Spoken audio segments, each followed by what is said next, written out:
तुम्ही जर रात्रीच्या वेळी साधारण 12-12:30ला एका ट्रेनच्या डब्यात बसलाय आणि तुमच्या समोर 31 ते 32 वर्षाची बाई बसली आणि ती बाई तुमच्याकडे एकटक बघतीये, तुम्ही किती जरी नजर हटवायचा प्रयत्न केला तरी ती तुमच्याकडेच बघते आणि हळूहळू तिचे डोळे पांढरे होत चालले असेल तर तुम्ही काय कराल? मित्रांनो, अशीच एक घटना अशोक नावाच्या मुलाबरोबर घडली होती. अशोक हा मुंबईला राहायचा आणि तो इंटरव्ह्यू साठी पुण्यामध्ये आला होता आणि त्याचे जे काही मित्र होते ते लोणावळ्यामध्ये राहत होते. त्यामुळं अशोक पुण्यामध्ये आला आणि इंटरव्ह्यू दिली. त्याचा इंटरव्ह्यू आहे ना असा एवढा खास गेला नव्हता आणि त्याला उशीरही झाला होता. आता रात्रीची जी लोकल होती पुणे स्टेशन ते लोणावळा ही एकच होती. तो स्टेशनला थांबला होता पण त्याला भूक लागले असले कारणामुळं तो स्टेशनच्या बाहेर आला. ट्रेनला बरोबर आहे ना 10 मिनिटं होते. त्यांनी विचार केला की 10 मिनिटात काहीतरी खाऊ आणि गाडीत बसू, आपण लोणावळ्याला जाऊया. बाहेर आला, त्यांनी एक भुर्जीची गाडी बघितली आणि पटकन भुर्जी ऑमलेट काय असेल ते खाल्लं त्यांनी तिथं आणि तो पुन्हा त्या स्टँड मध्ये आला. तर स्टँड मध्ये आल्यावर त्याला आहे ना बेसूर वाटत होतं, विचित्र वाटत होतं. आता ती ट्रेन जी येणार होती ती आली, तो ट्रेन मध्ये बसला. त्या पूर्ण डब्यामध्ये स्टार्टिंग पासून एक बाई समोरच बसली होती आणि तो जसा आत गेला आणि बसला तर ती बाई त्याच्याकडे एकटक बघत होती. मित्रांनो, त्या ट्रेनमध्ये ना आणखीन फक्त 2 ते 3च लोक होती. आता एक स्टेशन आलं, त्या तिथं ते 2 जण उतरले, तरी पण हा बघतोय, ती बाई त्याच्याकडेच बघते, त्याच्याकडेच बघते. आता ह्यानी खिडकीत बघायला प्रयत्न केला पण आपल्याकडे कोण बघत असेल आणि आपण किती जरी इग्नोर करायचा प्रयत्न केला आपलं लक्ष जात. तर त्या अख्ख्या डब्यामध्ये आता ती बाई आणि तो आणि एक माणूस दाराजवळ थांबला होता. त्यालाही पुढच्या स्टेशनवर उतरायचं होतं. आता ते स्टेशन आलं, तो माणूस उतरला. आता ही बाई लिटरली त्याला खाऊ का गिळू अशा ह्यानी त्याच्याकडे एकटक बघत होती. अशोक हा आतून खूप घाबरला होता. हा अशोक बघत होता तिच्याकडं, त्या बाईकडं. आता ती बाई त्याच्याकडे अशी एकटक बघत होती आणि अशोकला जाणवत होतं की तिचे डोळे हळूहळू पांढरे होत चालले. त्यामुळं अशोक खूप घाबरला होता. आता ती बाई त्या तिच्या सीटवरनं उठली आणि अशोकच्या दिशेला हळूहळू येऊ लागली. आता अशोकला चालू ट्रेन मध्ये उडी तरी मारणार कशी, तो खूप घाबरला होता. पण त्याच्या लक्षात आलं की नाही का आपल्याकडं आपल्या फुलस्केप मध्ये एक फोटो आहे, तो मारुतीचा आहे. आता ह्यानी विचार नाही केला की मी अंड खाल्लंय काय खाल्लंय. त्यांनी लगेच तो फोटो असा बाहेर काढला भीतीपोटी आणि हातात धरला. ती बाई जशी अशी जवळ येऊ लागली, त्या अशोकने तो फोटो असा उलटा केला आणि त्या बाईच्या दिशेला ठेवला.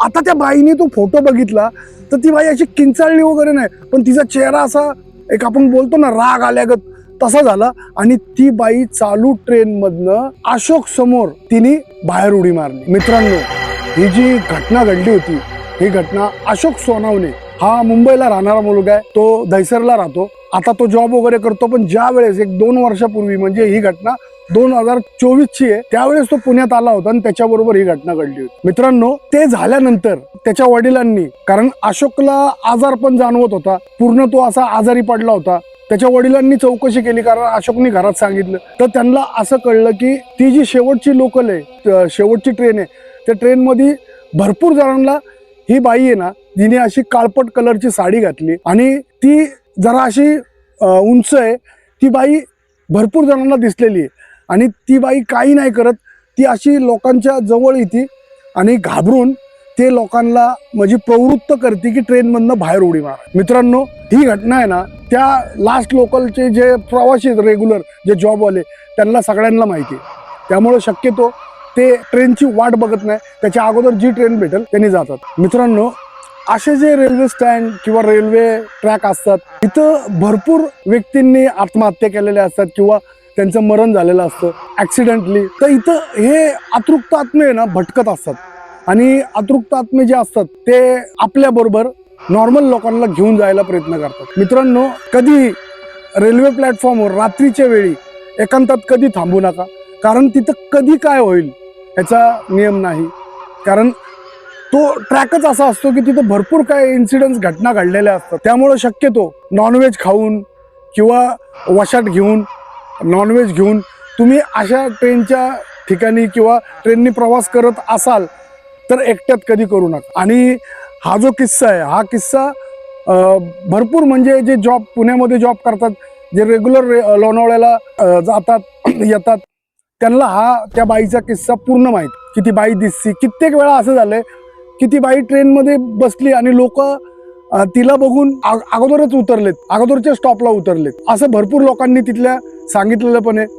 जेव्हा अशोकचे वडील तिथे चौकशी करत होते मित्रांनो, त्याच्यानंतर अशोक जो आजारी पडला होता ना, तो लवकर बरा होत नव्हता, कारण की अशोकला आहे ना त्या बाईनी झपाटलेलं होतं. त्यामुळं अशोक 2 दिवस बरा व्हायचं, परत तसंच व्हायचं.